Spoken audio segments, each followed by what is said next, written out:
Quand on quitte un pays dans ces conditions-là, on ne laisse pas les gens au milieu du gué. On ne pouvait pas abandonner les Cambodgiens comme ça en étant rentré avec eux. Voilà.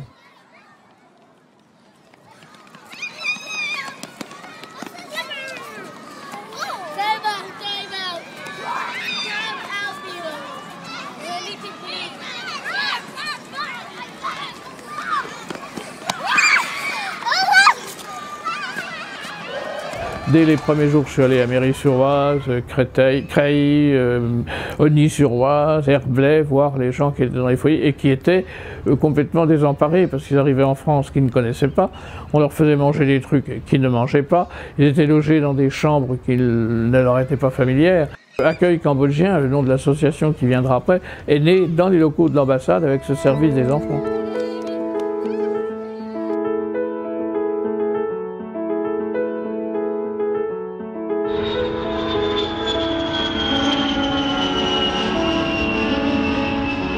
C'est dans l'avion qui m'a emmenée en France en 1977 que j'ai appris à marcher.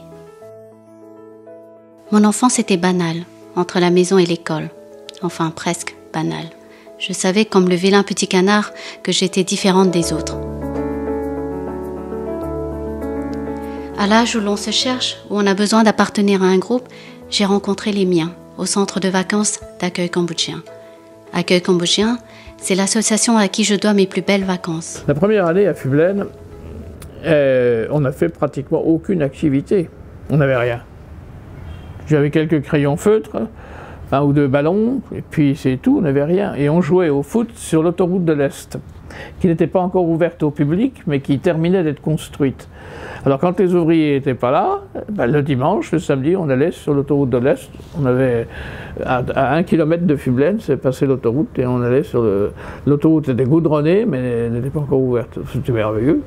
Alors louer des vélos, les gamins ils n'en avaient jamais fait, ou s'ils en faisaient c'était à Phnom Penh à la manière des gamins ici, hein. C'était pas très, le code de la route n'était pas très respecté.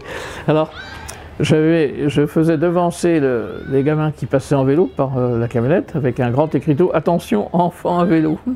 Et on allait à la piscine sur la Nationale 3 avec les gamins à vélo qui étaient un peu dangereux, mais toutes les voitures s'arrêtaient, regardaient ça avec compassion. C'était voilà, donc j'ai jamais eu peur. Non, j'ai jamais eu peur.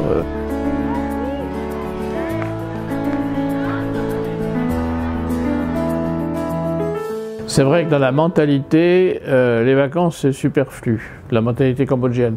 Les vacances superflues, on n'est pas sur Terre pour aller en vacances. C'est peut-être superflu, mais c'est grâce à ces vacances que j'ai découvert la beauté de la France, mais aussi mes racines. C'est grâce à ces moments passés avec d'autres jeunes Cambodgiens de mon âge que j'ai gardé un lien avec le Cambodge, mon pays natal dont je ne connaissais rien, mais qui m'était si familier. C'est grâce à Accueil Cambodgien que j'ai grandi, avec l'envie d'apporter ma contribution au pays. Le dernier centre de vacances qu'on a fait, c'est il y a 2 ans, en Bretagne, avec un petit centre de vacances parce qu'on n'avait pas beaucoup de moyens. C'est Palini qui en était la responsable. On avait 27 enfants, c'était pas énorme, mais qui représentaient 12 pays différents.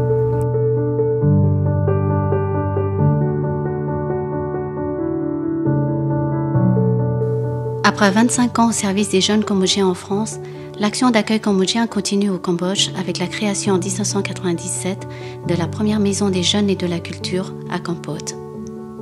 Et ça n'est pas une école, une maison de jeunes, c'est un lieu où des jeunes peuvent prendre leurs responsabilités, se renseigner sur leur orientation possible, débattre, s'exprimer, être libre, s'épanouir.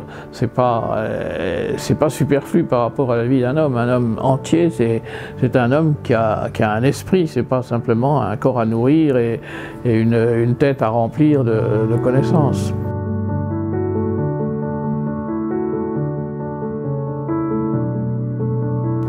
Quand dans un groupe il y a des jeunes qui sont difficiles, c'est souvent parce qu'ils n'ont pas eu la chance de l'épanouissement ou la chance de l'éducation de leurs parents qui leur a permis de se retrouver, quoi.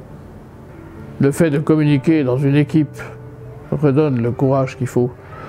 On se décourage quand on est tout seul. On se décourage quand on est seul sur le travail, seul à se poser des questions. Alors que la vie, justement, je le répète encore, la vie humaine est une vie de relation. Ce qui fait le bonheur de l'homme, c'est sa relation à l'autre. Et dans une équipe d'animateurs, eh ben, c'est la relation à l'autre qui fait qu'on donne à d'autres jeunes l'occasion de s'épanouir.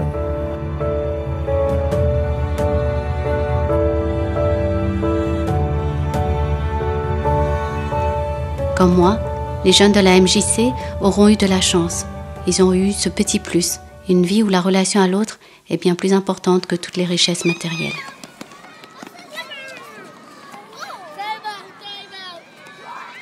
Ils ont de la chance, les Cambodgiens. Bah oui, bah, pour une fois, s'ils avaient eu de la chance, tant mieux. Ça n'a pas toujours été pour eux. Hein.